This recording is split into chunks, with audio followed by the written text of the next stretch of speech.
Dans notre exercice, l'amine considérée A possède une formule brute C3H9N. Son degré d'insaturation est donc égal à 0. Par suite, il s'agit bien d'une amine acyclique saturée.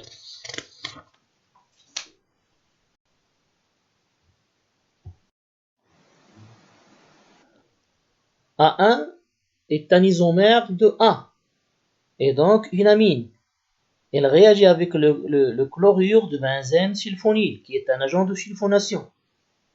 La réaction est donc une sulfonation des amines, et le produit de réaction B est sûrement une sulfonamide insoluble dans l'eau.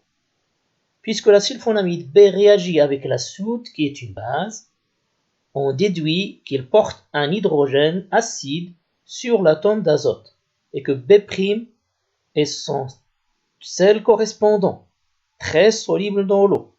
Par suite, on conclut que A1 est une amine primaire.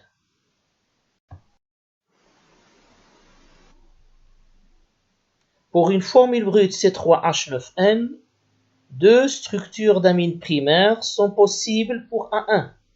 Les structures énant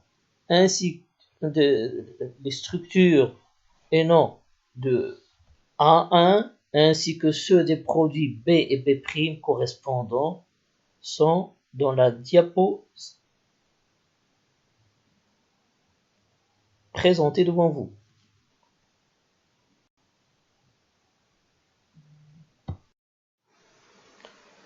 Pour la question qui dit à propos des conditions qu'il faut utiliser pour transformer complètement l'amine A1 en B, et puisqu'on a vu précédemment qu'en l'absence d'une base, la réaction de sulfonation conduit, en plus de la sulfonamide, à la formation du chlorure d'ammonium de l'amine de départ, ce qui abaisse d'une façon notable le rendement de la réaction.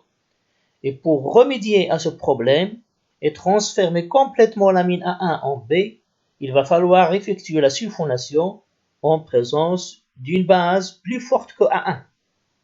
Les bases très souvent utilisées sont des amines tertiaires, puisqu'on a vu qu'ils ne réagissent pas à la sulfonation.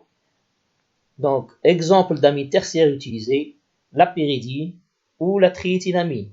Et on peut également utiliser les ions OH-, provenant de la soude par exemple. Qu'obtiendrait-on si on traite la solution de B' avec une solution aqueuse de HCl en excès? Si la solution de sel de sulfonamide B' est traitée par HCl en excès, on aura la protonation de B' pour redonner la sulfonamide B.